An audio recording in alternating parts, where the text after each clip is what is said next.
Hello student, आज हमारा chapter new start होने वाला है जिसका नाम है सारणिक, जिसको हम बोलते हैं डिटर्मिनेंट्स। ये होता क्या है, अगर आपके पास में कोई युगपत समीकरण है, युगपत का मतलब अगर आपके पास में इस तरह से साइमल्टेनियस इक्वेशन है, ठीक है।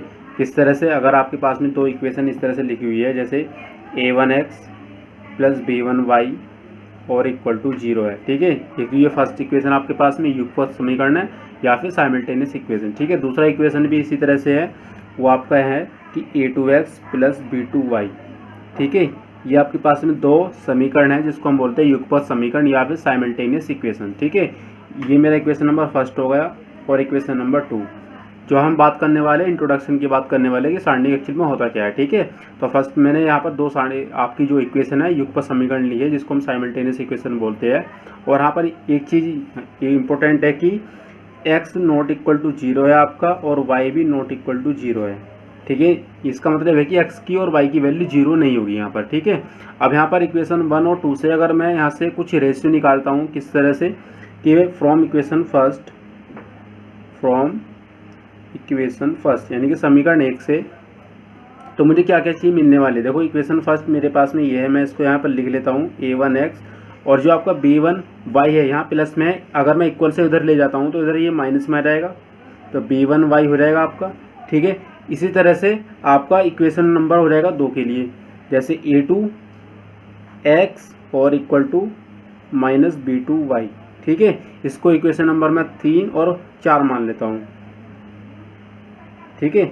इक्वेशन 1 से और 2 से मैंने ये चीज़ निकाल ली है, ठीक है। और मैंने इसको इक्वेशन नंबर बना दिया कितना, 3 और 4। अब मैं क्या करता हूँ, इक्वेशन 3 को 4 से डिवाइड कर देता हूँ, ठीक है। तो मेरे पास में क्या क्या वैल्यू आने वाली है वो देख लेते हैं। अब हम डिवाइड कर देते हैं, तो यहाँ पर मैं लिखता हूँ equation third divide by equation 4। अगर मैं इक्वेशन थर्ड को 4 से डिवाइड करता हूँ तो मेरे पास में क्या क्या मिलने वाला है। तो देखो फर्स्ट की ये हमारे पास में फर्स्ट से जो बन गई थर्ड आई है, और सेकंड से जो बन गई हमारे पास में वो है हमारे पास 4, ठीक है। तो मेरे पास थर्ड क्या है, a1x, और इसको मैं डिवाइड कर रहा हूँ किससे, इक्वेशन नंबर 4 से, यानी कि इस वाले पार्ट से। और इधर क्या चल रहा है आपका इक्वल टू, इसी तरह से यहाँ पर माइनस b1y और अपॉन माइनस b2y, ठीक है। अब आपके पास में जो x और y की वैल्यू कैंसिल हो जाएगी और साथ में जो माइनस वाला सिंबल है वो भी कैंसिल हो जाएगा, ठीक है। तो देखो x यहाँ से कैंसिल हो गया, माइनस कैंसिल, और b जो आपके साथ में कोफिशिएंट है b यहाँ पर जो चल रहा है y, वो भी आपका कैंसिल हो गया, ठीक है। तो मैं कह सकता हूँ आपके पास में क्या क्या वैल्यू बची है कि a1 अपॉन a2 और equal to b1 upon b2 आपके पास में बचा है, ठीक है। अगर मैं इसका क्रॉस प्रोडक्ट करता हूँ या क्रॉस मल्टीप्लाई करता हूँ, जिसको हम तिरछी गुना बोल सकते हो आप, अगर आप इनकी मल्टीप्लाई करोगे तो आपके पास में क्या क्या वैल्यू आने वाली है। देखो इसका मल्टीप्लाई यहाँ करोगे तो कितना आएगा, a1 और b2। इसी तरह से अगर आप इसका मल्टीप्लाई इधर करोगे तो a2 b1 आ जाएगा, ठीक है। अब मैं इसको एक तरह से लिख सकता हूँ क्या कि a1 b2 और इधर प्लस में इधर आके माइनस का बन गया a2 एंड b1 और इक्वल टू 0, ठीक है। इस जो मेरे पास में ये व्यंजक आया है या फिर जो फॉर्मूले की फॉर्म में आ चुका है, इसको मैं इस तरह से नोट कर सकता हूँ, जैसे मैं आपने पिछला चैप्टर आपने पढ़ा हुआ हमारा जो हमने चलाया था आप भी, जिसको हम बोलते हैं मैट्रिक्स, ठीक है। तो वहाँ पर हमने कुछ रो बनाए थे, कुछ कॉलम बनाए थे। तो यहाँ पर भी हमारे जो डिटरमिनेंट चलेगा तो यहाँ पर भी हमारे कुछ कॉलम रहेंगे और रो रहेंगे, ठीक है। अब मेरे पास में जो रिलेशन है इसको मैं किस तरह से डिनोट कर सकता हूँ, तो मैं इसको इस तरह डिनोट कर सकता हूँ कि a1 और यहाँ पर b1 और यहाँ पर a2 और यहाँ पर b2, ठीक है। तो ये मेरे पास में क्या बना है, एक सारणिक बना है, ठीक है, जिसको हम सारणिक बोलते हैं, यानी कि डिटर्मिनेंट। और इसको हम डिनोट करते हैं किससे, कैपिटल D से या फिर डेल्टा के सिंबल से। जो आपने डेल्टा का सिंबल देखा होगा, या तो डेल्टा ले लीजिए या फिर आप कैपिटल D, ठीक है। इससे हम डिनोट करेंगे तो हम ये मेरा क्या होता है, सारणिक होता है, ठीक है। और दूसरी चीज़ यहाँ पर देखो 2 रो है 2 कॉलम है, तो यानी कि सारणिक है या डिटर्मिनेंट है, इसका ऑर्डर मेरे पास में कितना है, इसका 2/2 का ऑर्डर है, ठीक है। तो ये चीज़ आप ध्यान रखना इस चीज़ को। और मेरे पास में देखो जो रिलेशन आया है, आप इसका मतलब क्या है, जो यानी कि मैंने जो ये बनाया इसका मतलब क्या है। एक्चुअल में इसका देखो मतलब ये है कि आपके पास जो रिलेशन है इसका मल्टीप्लाई आप यहाँ पर कीजिए a1 और b2। जब आप किसी सारणी को सॉल्व करोगे, उसकी वैल्यू निकालोगे या उसका मान निकालोगे, तो सोल्व किस तरह करते हैं, अगर आपके पास में 2/2 का मैट्रिक्स या सारणी का आपके पास में, जिसको हम डिटर्मिनेंट बोलते हैं, तो हम क्या करेंगे, इस a1 की और b2 की गुना करेंगे आपस में, यानी कि मल्टीप्लाई कर दिया आपने। फिर बीच में आएगा माइनस, फिर ऐसे ही B1 और A2 की मल्टीप्लाई करोगे तो A2 और B1, ठीक है। यानी कि मैं कह सकता हूँ इस सारणी की वैल्यू इस पर डिपेंड करती है, इसको जो वैल्यू हम सोल्व करेगा ना, जो भी इसकी वैल्यू आएगी सारणी का वो मान होगा, ठीक है। अब यहाँ पर इंपॉर्टेंट चीज़ कुछ ही देख लेते हैं क्या क्या इंपॉर्टेंट चीज़ है।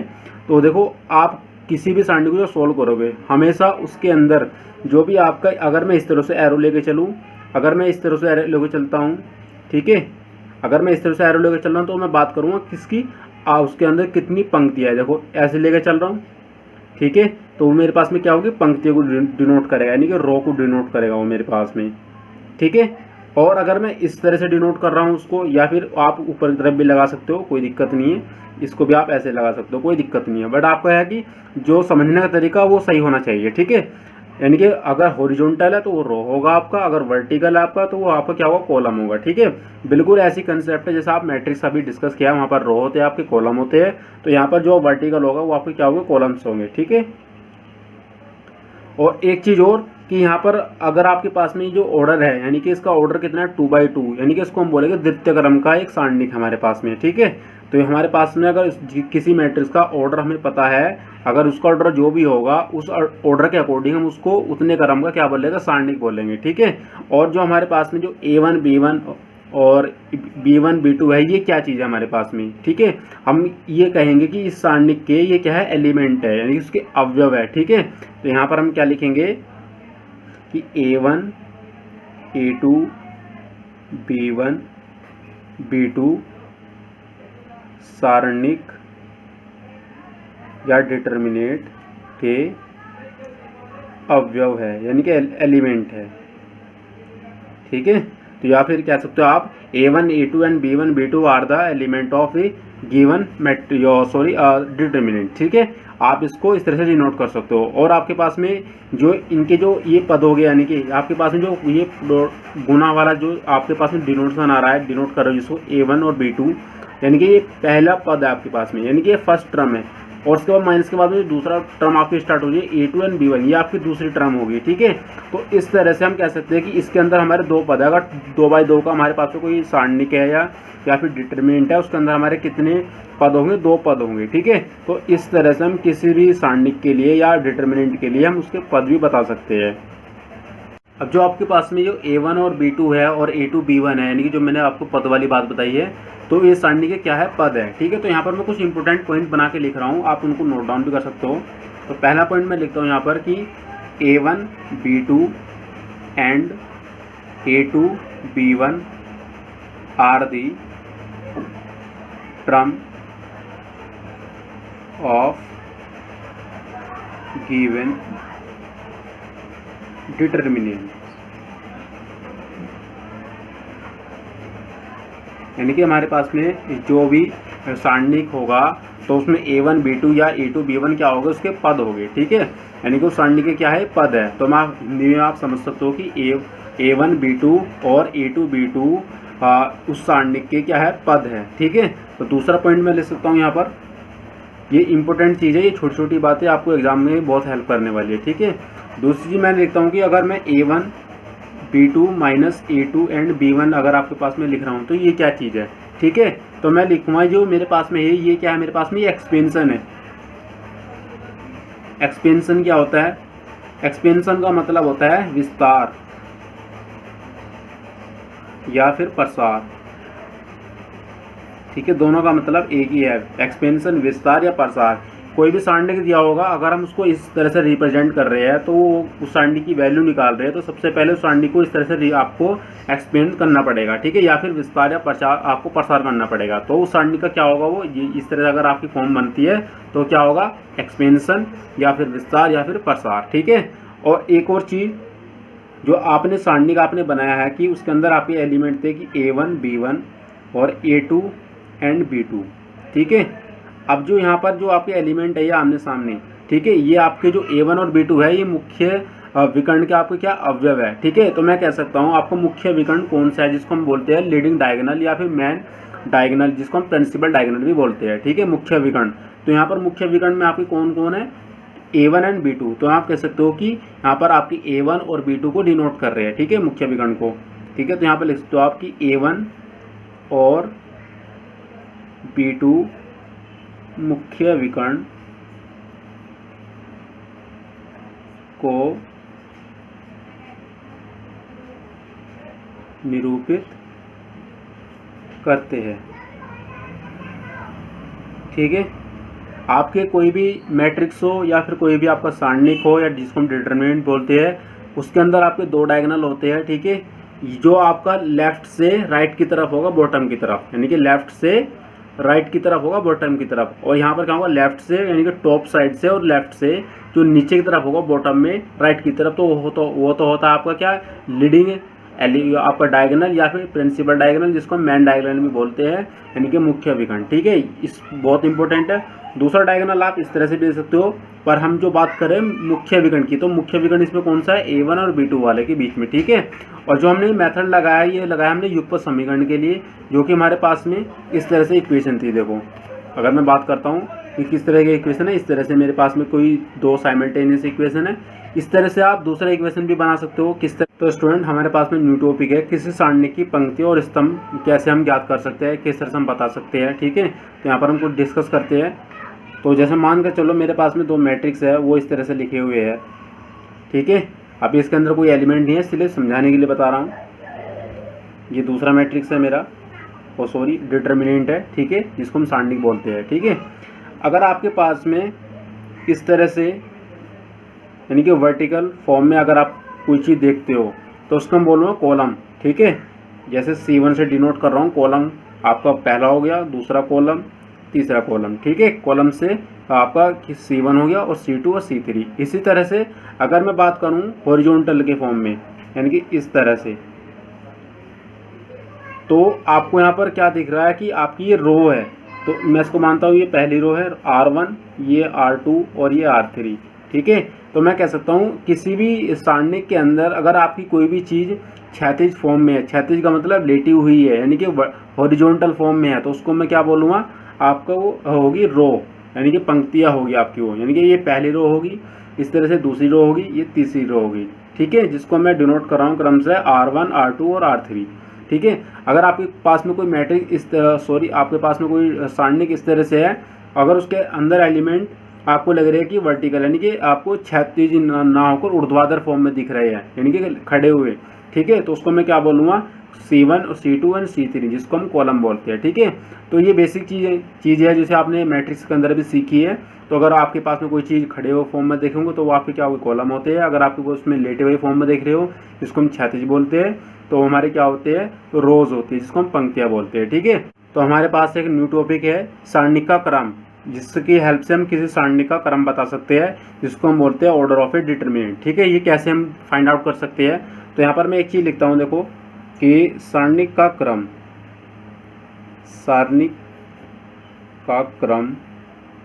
बराबर होता है उसके अंदर पंक्तियों की संख्या कितनी है, पंक्तियों की संख्या या फिर स्तंभों की संख्या,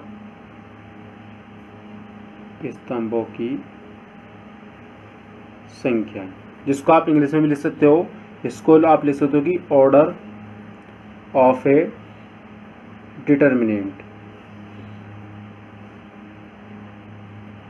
इक्वल होगा नंबर ऑफ रोज या फिर नंबर ऑफ कॉलम्स।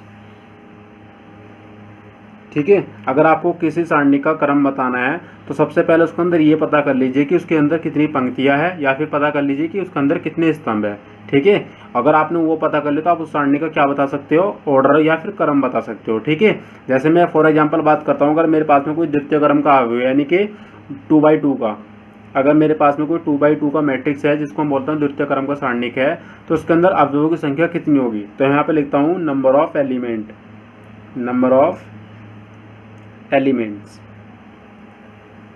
जिसको मैं बोल सकता हूँ हिंदी में अवयवों की संख्या वो मेरे पास में कितनी आ जाएगी।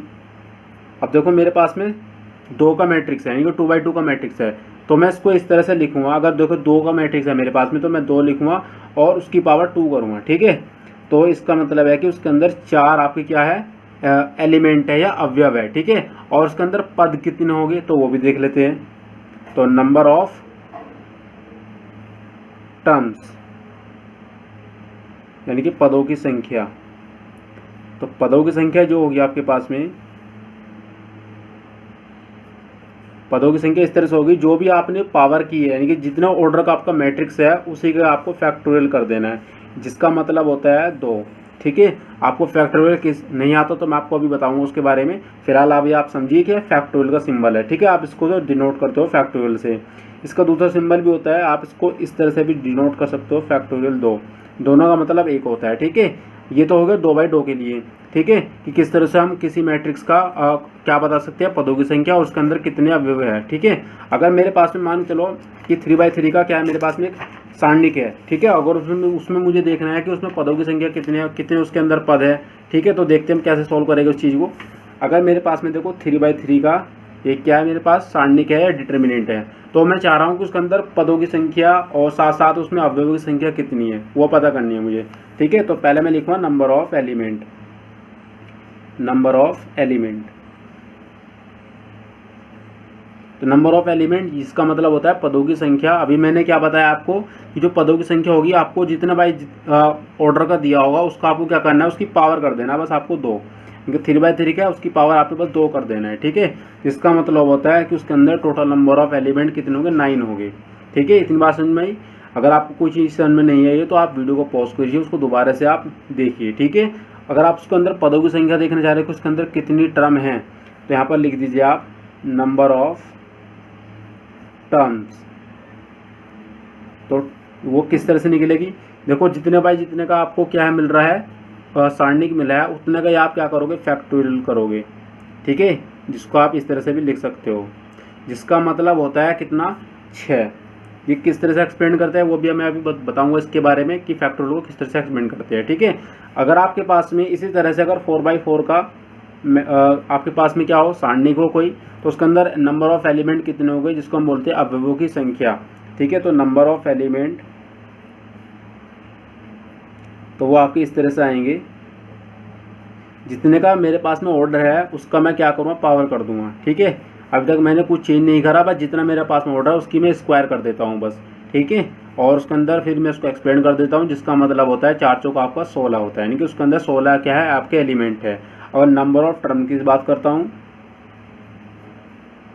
नंबर ऑफ टर्म्स कितनी हो जाएगी, जितने का आपका ऑर्डर है उसके आपको क्या कर देना, फैक्टोरियल कर देना है, ठीक है।